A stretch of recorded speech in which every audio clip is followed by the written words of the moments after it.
President William Ruto has made key changes to his cabinet, replacing and reassigning several cabinet secretaries in a move aimed at strengthening his administration. In the latest reshuffle, Ruto replaced Public Service Cabinet Secretary Justin Muturi with Geoffrey Ruku while nominating Hannah Wendot to the Ministry of Gender and Culture. Additionally, former Environment Sears Aden Dwale was moved to the Health Ministry, while Deborah Barasa, previously in charge of health, was reassigned to the Environment Docket. State House spokesperson Hussein Mohammed in a statement said the changes were meant to enhance their cabinet's ability to drive Kenya's socio-economic transformation. Pearl Newsbeat. Meanwhile, President William Ruto has urged Kenyans to remain calm amid opposition to the issuance of national identification cards to ethnic Somalis. Speaking on Tuesday night during the iftar dinner, Ruto assured the public that the process is being conducted within the law and that no Kenyan shall be denied an ID based on their ethnicity. He dismissed fears that the move could compromise national security or lead to illegal registrations. His remarks come amid a growing debate over the government's handling of ID registration, with some leaders and citizens expressing concerns over possible irregularities.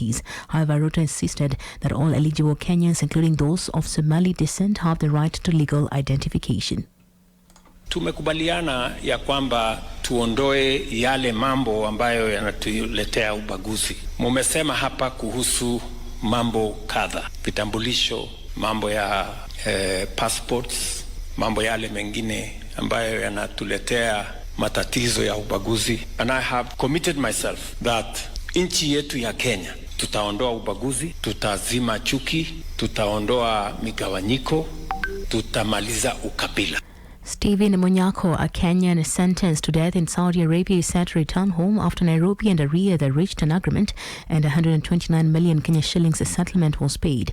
Munyakho, former warehouse manager, was sentenced to death by sword after a 2011 fight with a Yemeni colleague led to the colleague's death. His execution, initially set for May last year, was delayed following diplomatic and religious interventions. UDA Secretary General Hassan Omar announced during a state iftar dinner that negotiations involving Saudi religious leaders Mohammed Al-Isa had secured Munyakho's release. Kenya is now processing his travel documents. I've been chairman of SUPKEM and the president. He made a passionate request to Dr. Isa of a Kenyan who was facing penalty by beheading, death for murder, to try and see whether an intervention can be made. I think the ambassador of Saudi Arabia to Kenya, Ambassador Khalid, and our ambassador in Saudi Arabia have confirmed that that request has since been honored. The $1 million has been paid, and the Kenyan will return home safe, but also to warn Kenyans, wherever you are, to respect the laws of the territories that you live in, be it in Vietnam, be it in Malaysia,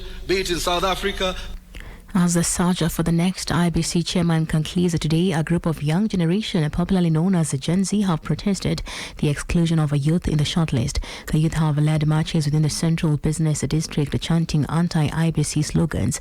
According to them, many youthful people applied for the critical top seat of the polls body, terming the shortlist represented by the Nelson Makande as buyers. Vijana wakati wengi tumetumika vibaya, na sisi kama vijana tumesema rais, vijana wengi waliapply kazi ya IBC, na tumeona kwa wale vijana ambao wameapply hakuna kijana wote amekuwa shortlisted, na tunasema Munyakho lazima aende nyumbani. Kuna vijana ambao waliapply for the IBC commissioners. Over 200 young people walipeana submissions zao kukuwa commissioners kwa IBC, lakini selection panel ikiongozwa na Dr. Makanda walifanya mambo yao and they ensured that no young person was shortlisted. And therefore, as a young people of this country, we have converged here today to tell the selection panel that we must have a young person as commissioners. Vijana power! Opening the interviews for the third day-to-day IBC chair candidate, Lillian Wanjiku says if she is appointed to succeed the late Wafula Chebukati, she will enforce a law that will streamline the roles of the commissioners to settle the contention in the declaration of the winner of presidential election when electoral disputes arise. I've said in the boardroom affairs, it is clear that if we are making a decision, it's 4 out of 7. It is the majority. That wins. If we are going to obtain the oversight on the procurement process, and we are saying we are not going to take that company, and 4 out of 7 have agreed, that is how we are going to go.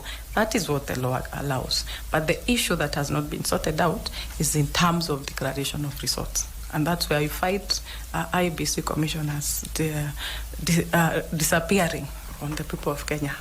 Robert Semba, who also faced the panel mid-morning vote to inspire trust and confidence among the populace. Mandate of the IBC and what are other frameworks that support those mandates or derive those mandates. And I believe the challenge may not be within the IBC itself. I believe the challenge could be the relationship between the IBC and the other stakeholders such as the treasury or finance. In the electoral circle, voter registration should be a continuous process and it needs resources. And across borders, a Sudanese war monitor has accused the military of killing hundreds of people in an airstrike on a market in the country's western Darfur region on Monday. The emergency lawyers, a group which documents abuses by both sides in Sudan's civil war that erupted in April 2023, said the bombing of Tura Market was a horrific massacre that had also left hundreds injured.